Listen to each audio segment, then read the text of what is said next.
I am the Tofu Golem. Please enjoy the video. You begin by preventing new entries from being recorded.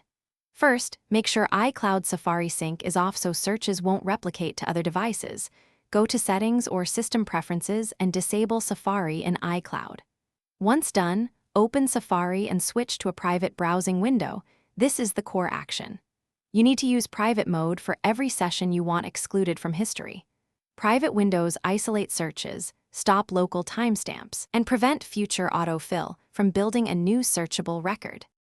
Now you reduce what Safari stores even outside private mode. Go to Safari settings and turn off search engine suggestions and Safari suggestions so queries aren't sent back or cached.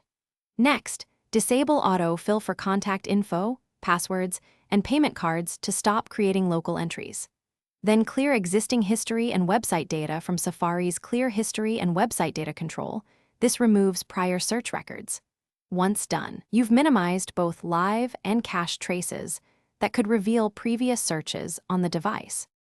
Finish by making private browsing your habit for sensitive searches and confirm settings after any OS update. If past searches still appear, restart the device.